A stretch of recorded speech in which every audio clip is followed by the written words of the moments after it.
Halo semua, di video kali ini gue akan membahas soal awal mula perseteruan antara Doktif dan Dr. Richard Lee.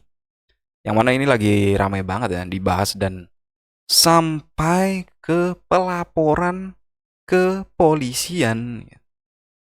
Jadi awal mulanya adalah ketika Doktif ini mereview sebuah produk-produk kecantikan atau skincare yang ada di Indonesia.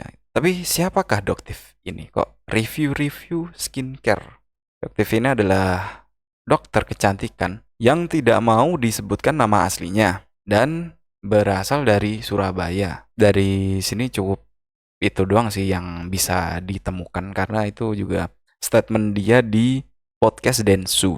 Dan Doktif ini juga memiliki tempat klinik dan juga produk skincare lainnya gitu. Jadi dia juga jualan skincare juga, cuma dia mereview produk-produk lain. Apakah ini strategi dia? Saya juga tidak tahu. Tapi yang jadi pertanyaan, kenapa Doktif ini mau mereview produk-produk skincare lainnya gitu? Kenapa nggak fokus sama kliniknya? Iya kan? Klinik sama produknya gitu. Kenapa harus review barang orang? Harusnya kan ngembangin produknya sendiri, kliniknya sendiri gitu. Malah review yang lain yang ujung-ujungnya malah bikin ribet sendiri kan, bikin gaduh gitu. Jadi kisruh antara satu sama lain ya, yang punya produk gitu. Karena dalam pernyataannya si Doktif ini bahwasannya Doktif ini memiliki tujuan untuk membersihkan dunia bisnis skincare dari praktek-praktek kotor yang membahayakan konsumen. Dia melihat bahwa banyak produk skincare yang menggunakan bahan-bahan yang berbahaya seperti merkuri dan overclaim kandungan produk. Dan bagi Doktif, banyak produk kecantikan di Indonesia yang memanfaatkan ketidaktahuan konsumen untuk menjual produk dengan cara overclaim atau mengklaim produknya berlebihan, padahal itu tidak sesuai dengan apa yang ada di dalam produknya atau isi produknya itu berbeda dengan keterangan yang ada di luar gitu dengan klaim-klaim tersebut. Dan ya masuk akal sih dengan literasi membaca di Indonesia yang sangat kurang ya. Sekalipun membaca, kalaupun isi dan keterangan di luarnya itu berbeda, ya tetap aja penipuan. Maka dari itu, Doktif ini menggunakan platformnya di sosial media sebagai alat untuk edukasi atau advokasi pendapat dia tentang produk-produk yang dia review. Dan Doktif ini reviewnya tuh nggak cuma apa ya, dicoba atau dibaca keterangannya atau nerusin omongan dari yang punya produk, tapi dia tuh juga menguji produk ini di lab. Jadi bener-bener sekompleks itu sampai diuji lab, terus terus hasil-hasil data-datanya itu perbandingannya tuh dikasih tahu ke publik dan publik tuh bisa benar-benar tahu apa kandungan dalam produk tersebut itu. Ini yang bikin kalau statement-statementnya itu tentang produk-produk yang dia review itu bener-bener real ya. Karena dia ngomong tuh nggak yang berdasarkan kayak apa ya, asumsi, nggak yang subjektif gitu. Karena ada datanya dia ngomong. Dan ini bagus juga untuk audiensnya atau juga untuk masyarakat pengguna-pengguna skincare itu juga bisa lebih paham lagi tentang apa yang mau mereka beli, apa yang mau mereka pakai gitu. Dan bisa membuat bisnis per skincarean ini jadi lebih sehat gitu buat konsumen dan juga produsen gitu. Jadi nggak ada yang produk-produk kayak produk-produk abal-abal itu jadi mungkin lebih berkurang ya untuk saat ini, bukan nggak ada, cuma berkurang aja. Karena dia menyatakan bahwa masih banyak mafia-mafia skincare di Indonesia yang masih bebas berjualan. Bahkan jualannya tuh bisa gila-gilaan gitu. Yang harganya tuh dari range 50.000 sampai berjuta-juta itu. Dan penjualannya bisa nyampe 10.000 bahkan lebih dalam sekali jual, sekali waktu itu. Jadi keuntungannya tuh bisa sampai miliar-miliaran gitu. Seenggaknya ya nyampe lah M ke atas pastilah. Menurut gue ini tuh bagus banget karena edukasi ya jatuhnya, edukasi menambah wawasan juga buat para skincare lovers. Karena kita kan nggak tahu produk-produk murah yang dijual di e-commerce itu buat jangka panjangnya itu bagus atau tidak, atau apa berbahaya atau tidak di kulit kita gitu. Misal di produk-produk murah ini nggak harus murah ya, semua produk misal cocok emang di kulit kita, tapi kita kan nggak tahu efek yang akan kita terima di beberapa tahun itu kan, kita nggak tahu di ujungnya itu gimana. Dan itu yang nggak pernah dijelaskan oleh si penjual. Dia kan cuma bilang, oh ini bagus buat mutihin kulit, bagus buat bersihin kulit, biar kulit lembab atau apalah bla bla bla bla gitu kan. Ya statementnya cuma ngarah ke agar penjualan produknya banyak, itu aja. Nggak ada yang edukasi, bener-bener edukasi. Paling keterangan isinya apa. Ya itu pun kalau betul isinya seperti itu. Kalau tidak itu gimana coba. Terus lanjut lagi, ini Dokter Richard Lee. Ya kita sudah tahu semua lah dia siapa gitu. Dokter Flexing Indonesia. Ya kenapa ya dia flexing gitu, gue juga bingung gitu. Dokter flexing. Gue baru kali ini loh, dokter flexing. Tapi katanya flexing yang dia lakukan itu, ya dia nggak mau disebut flexing sih. Apa pamer gitu ya. Apa ya, dia menyebutnya semacam kayak self rewards gitu. Atas apa yang udah dia udah capai sampai saat ini. Karena dia kan dari cerita dia dulunya tuh nggak punya apa-apa. Ya katanya miskin lah gitu. Terus sekarang dia udah bisa beli apapun, bangun apapun, dia bisa apa ya? Ya menurut dia udah mencapai titik kesuksesan lah. Makanya dia ngelakuin itu untuk save. Tapi maksud gua, dokter tuh kalau kaya tuh wajar nggak sih? Wajar kan? Dimana-mana dokter kaya, punya mobil mewah, rumah mewah. Orang berada lah kalau udah jadi dokter itu. Umumnya kan gitu. Tapi kalau ada dokter miskin, nah itu jangan jadi pertanyaan, kenapa kok bisa dokter nggak punya apa-apa, itu yang hal yang nggak wajar. Cuma kalau dokter kaya itu kan wajar, jadi nggak perlu di apa ya, diumbar-umbar, gua punya ini, gua habis beli ini, itu kayak nggak perlu. Terus sebelum dia kan ada dokter Tompi yang dia dokter tapi juga entertain. Ini kan Dokter Richard Lee kan udah termasuk dokter dan juga entertain gitu. Tapi gua nggak pernah tuh ngelihat apa ya. Dokter Tompi itu setahu gua ya, gua nggak pernah lihat ya. Kalau dia sendiri nunjukin apa yang dia punya gitu. Kebanyakan dia tuh ketahuannya apa yang dia punya itu dari teman-temannya entertain yang mau collab ke sama dia. Misal kayak collab kayak Grebek Rumah atau Halilintar dulu, terus siapa yang mau pengen collab itu ke rumahnya, terus nyorot apa yang dia punya, itu kan apa ya, dari orang lain yang menunjukkan, bukan dirinya sendiri yang mempertontonkan kalau gua habis beli ini, gua harus bangun ini. Itu kan enggak gitu. Jadi kayaknya compang banget ini dua dokter yang berbeda. Tapi menurut gua juga nggak etis juga sih dokter nunjukin hal-hal kayak gitu.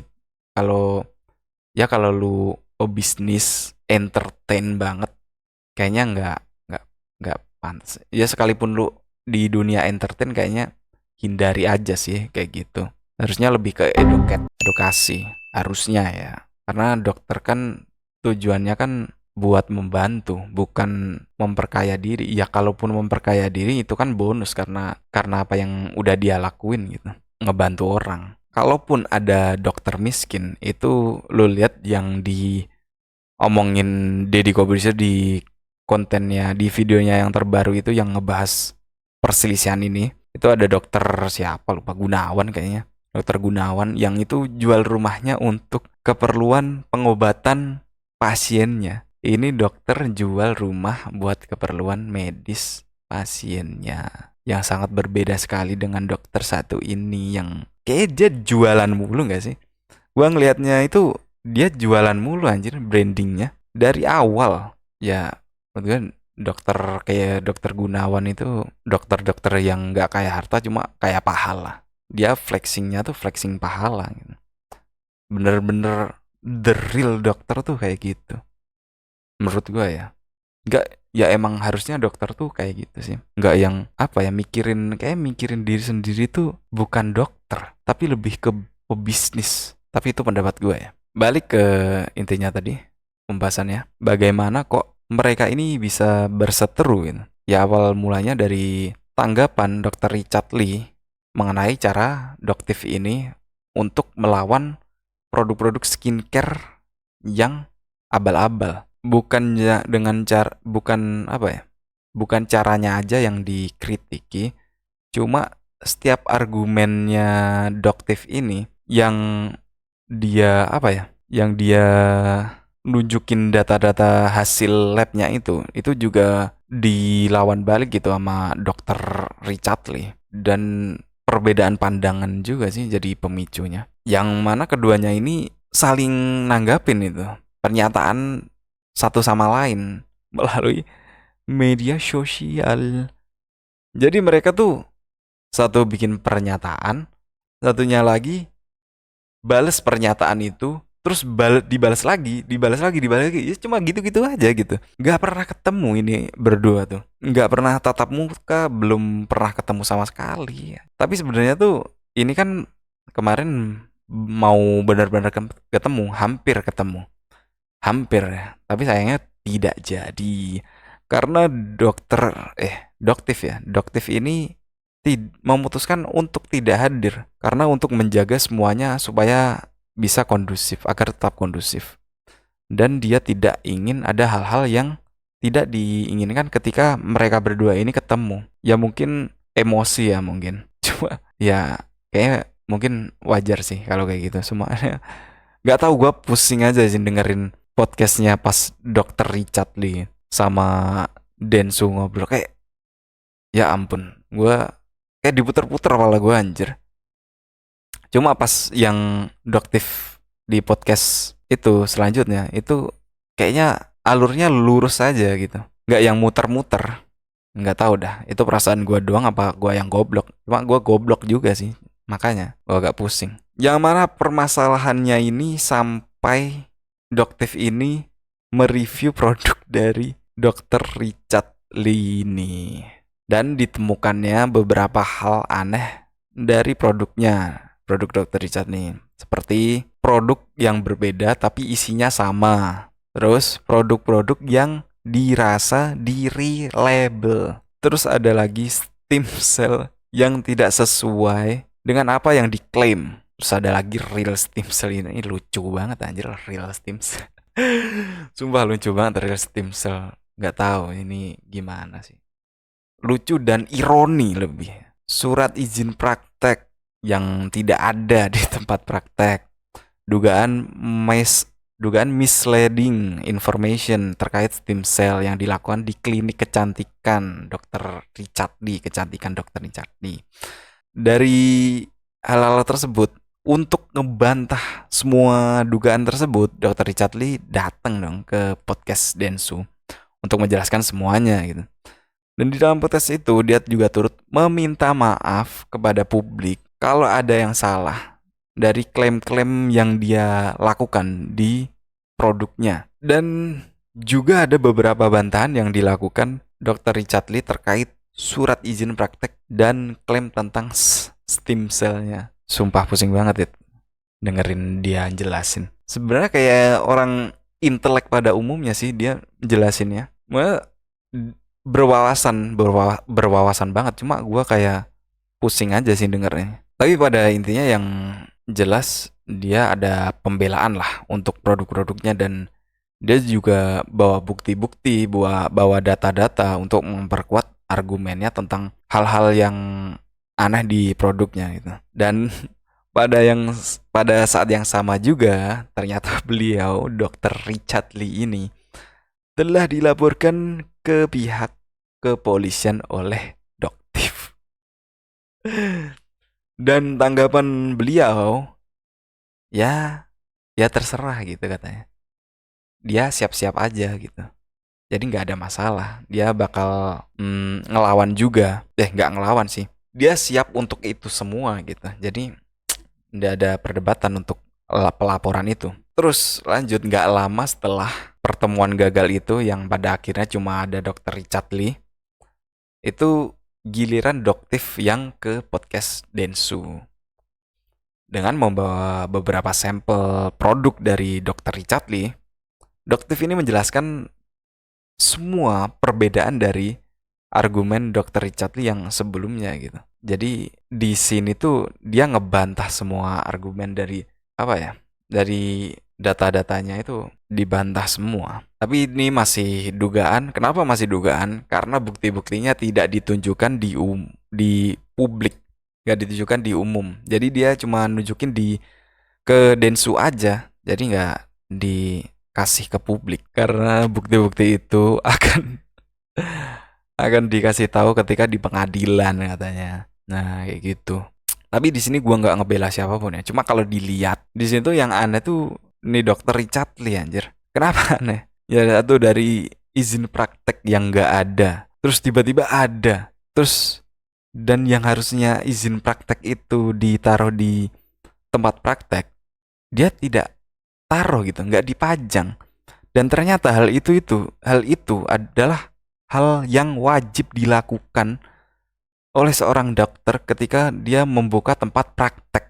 Dan itu tidak dilakukan. Dan kalau alasannya tidak tahu, kayaknya untuk sekelas dokter Richard Lee yang lulusan luar negeri, kayak literasi membaca juga kayak nggak ada gitu. Masa iya dia lupa atau nggak baca? Menurut gue aneh banget ya. Kalaupun untuk menyepelekan hal tersebut kayaknya enggak, karena gue pernah ke klinik. Klinik termasuk apa ya? Ya dokter gigi aja dipajang gitu itunya. Jadi nggak tahu juga. Produknya yang kotaknya stiker copotan. Nah ini mbak, ini kocak lagi ini. Yang katanya dia nggak tahu pas didaftarin itu udah ada stiker atau belum lah. Kan antum kan bosnya. Masa Anda nggak tahu konsep dari produk Anda sendiri itu dari awal buat sampai jadi?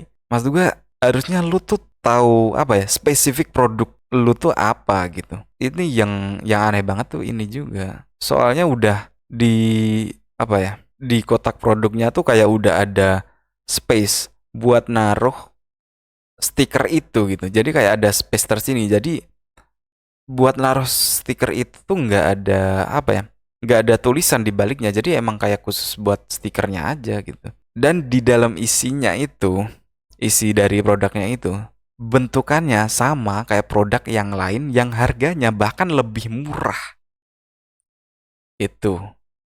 Dan itu juga dibuktiin di tempat Detsu, cuma dibuktiin lab belum ya, nggak tahu kalau udah, lupa gua. Cuma dari model bentukannya, kapsulnya, terus isinya itu sama plek-ketiplek. Terus kata Doktif juga, dia dapat info dari tempat itu diproduksi di pabriknya, kalau itu tuh emang produk yang sama, cuma bungkusnya aja yang berbeda. Cuma gue juga ini ya sedikit info juga.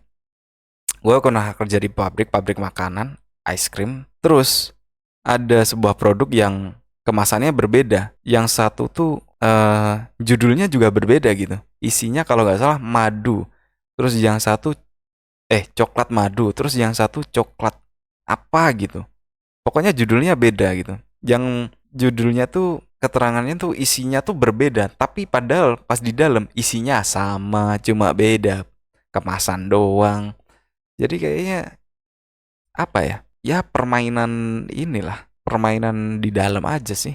Cuma ini Doktif kan bisa speak up itu aja. Ya bagus, menurut gua bagus banget. Karena harusnya yang seperti ini tuh diberantas sih. Karena ini udah merugiin banyak orang banget ya. Dan menurut gua nggak harus dimaafin juga. Soalnya ini buat pelajaran untuk yang lain-lain, untuk tidak melakukan hal yang sama nantinya. Karena kalau ini cuma dimaafin, nggak ada pidana atau apa gitu, jadinya yang lain juga meremehkan itu. Kapan itu nanti itu akan terjadi lagi, dan ujung-ujungnya cuma minta maaf, nggak ada sanksi apapun. Maksudnya lu minta maaf setelah lu ngedapet duit yang sebegitu banyak, ngerti gak sih maksud gua? Ya gua kalau gitu ya seneng-seneng aja kalau gua jadi pelaku.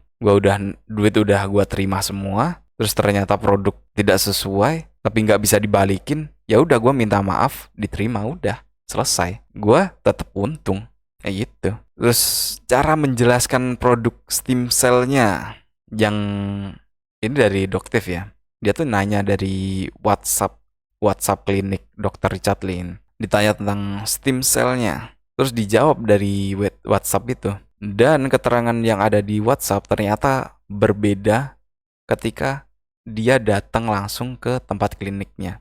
Penjelasannya tuh berbeda. Itu juga agak aneh sih. Itu marketing, gua tahu. Cuma masa iya sih sebegitunya sama orang awam? Ini pun dia tuh ngejelasin karena yang datang itu Doktif. Jadi bisa aja kalau orang yang bukan dokter atau orang awam biasa itu mungkin dia nggak bakal jelasin juga gitu. Ini hanya karena dia Doktif aja dia mau jelasin. Itu berbahaya banget, sumpah. Nah, ada lagi ini real stem cell. Real stem cell. Asumsinya kan kalau rim stem cell ini ya, stem cell kan eh, sel-sel dari makhluk hidup, dari manusia terutama. Terus ini produk real stem cell, namanya ada real stem cell, real. Cuma di dalamnya isinya adalah sel tumbuhan, bukan sel dari makhluk hidup. Maksudnya ya tumbuhan makhluk hidup. Cuma yang namanya stem cell kan dari manusia gitu. Cuma ini dari tumbuhan. Itu juga menurut gue aneh banget sih. Itu bukan strategi marketing sama sekali. Itu namanya lebih ke penipuan sih. Pembohongan publik gak sih? Penipuan kan? Penipuan. Dia kan jualan kan jatuhnya. Jadi penipuan. Menurut gue ya. Karena dengan kata-kata real stem cell aja. Itu kan udah merujuk ke bener-bener sel. Bener-bener stem cell-nya. Karena di dalam pembahasannya di Densu itu, stem cell itu cuma untuk nama dari makhluk hidup manusia. Sedangkan kalau dari sel dari tumbuhan, itu ada namanya lagi dan bukan stem cell. Jadi ini sangat-sangat pembohongan banget sih. Terus dokumen atau bukti-bukti sebelumnya yang ditunjukkan Dr. Richard Lee itu dibantah semua, bakal dibantah semua di situ. Di persidangan juga kayaknya bakal dibantah juga sih. Cuma nggak tahu ya, ntar bakal ada kejutan apa lagi. Itu lagi menurut gue izin praktek aja udah kejutan itu. Yang awalnya ada tiba-tiba nggak ada. Maksudnya izin praktek itu kan bukan ijazah gitu. Yang harus disimpan di lemari. Ya bentukannya bagus sih, keren. Cuma ya itu kan aturan buat dipajang, bukan buat disimpan. Maksudnya kan gitu. Banyak yang aneh sih. Cuma yang banyak anehnya tuh ke Dr. Richard Lee. Cuma yang dikatakan Doktif ini semua tuh bener apa enggak, kita juga belum tahu gitu. Soalnya data-datanya juga nggak dikasih tahu ke publik, jadi masih berupa dugaan. Cuma ini kan sudah masuk juga ke pelaporan ya, ke polisian, yang nanti bakal diungkap semua di persidangan. Ntar kita lihatlah siapa yang bakal menang, si Doktif apa Dokter Richard Lee. Karena sebelumnya kan kalau yang udah nonton videonya Deddy Corbuzier ya, dia bilang kalau si Dokter Richard Lee ini kan kebal hukum. Jadi kita tunggu aja apa dia masih kebal hukum. Ya kalau dia nggak apa ya, nggak, aduh gimana ya ngomongnya. Ya apakah yang diomongin Om Deddy itu betul apa tidak? Ya nanti bisa dilihat lah. So jadi itu pembahasannya. Ya semoga aja semuanya jadi lebih terang benderang nantinya di persidangan. Semoga juga yang terbaik lah buat keduanya. Ini kan sama-sama dokter gitu. Dan siapa yang salah semoga dapat hikmahnya dan tidak melakukan hal itu ke depannya lagi. Jadi like, comment, dan subscribe. Thank you semua.